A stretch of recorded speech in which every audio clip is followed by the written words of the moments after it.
नमस्कार, मी रेणुका. तर तुम्हा सर्वांचं माझ्या यूट्यूब चॅनलमध्ये फार फार स्वागत आहे. तर तुम्हाला रोज रोज एकसारखा नाश्ता खाऊन कंटाळा आला असेल, तर आज मी तुम्हाला फारच रुचकर अशी नाश्त्याची रेसिपी घेऊन आलेली आहे, जी तुम्हाला नक्की आवडेल. मग चला सुरू करूया आजचा व्हिडिओ.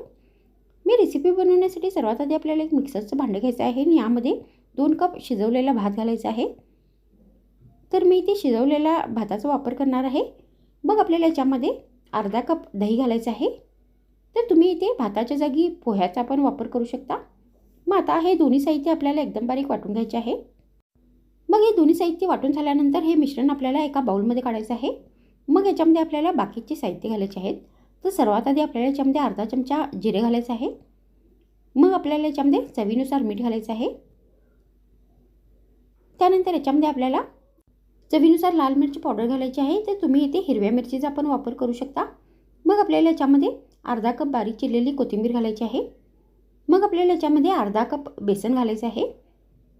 तर तुम्ही इथे तांदळाच्या पिठाचा नाही तर बारीक रव्याचा पण वापर करू शकता. तर आता हे सगळे साहित्य आपल्याला व्यवस्थित मिक्स करायचं आहे आणि आपल्याला हा डो बनवून घ्यायचा आहे. मग हे सगळे साहित्य मळून झाल्यानंतर आपल्याला याच्यामध्ये 1 चमचा तेल घालायचं आहे आणि परत हे सगळे साहित्य व्यवस्थित मिक्स करायचं आहे.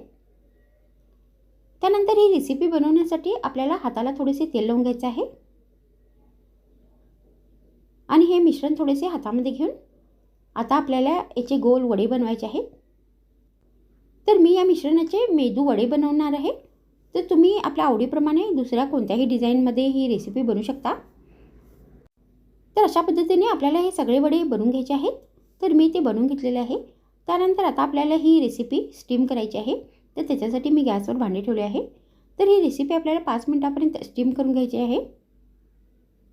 तर आता इथे 5 मिनिट झालेले आहेत आणि हे वडे आतपर्यंत व्यवस्थित स्टीम झाले आहे.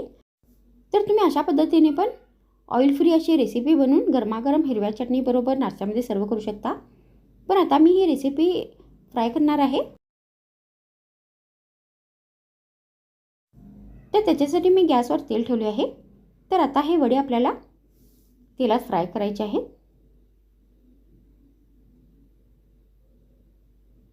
तर आता हे वडे आपल्याला दोन्ही बाजूंनी क्रिस्पी आणि ब्राऊन होईपर्यंत तळून घ्यायचे आहेत.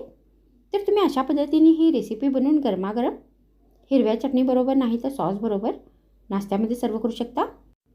नाही तर फक्त चहा या कॉफीबरोबर नाश्त्यामध्ये गरमागरम देऊ शकता. तर माझ्या व्हिडिओमध्ये इतकेच. पुन्हा भेटूया आणखीन एक नवीन व्हिडिओमध्ये.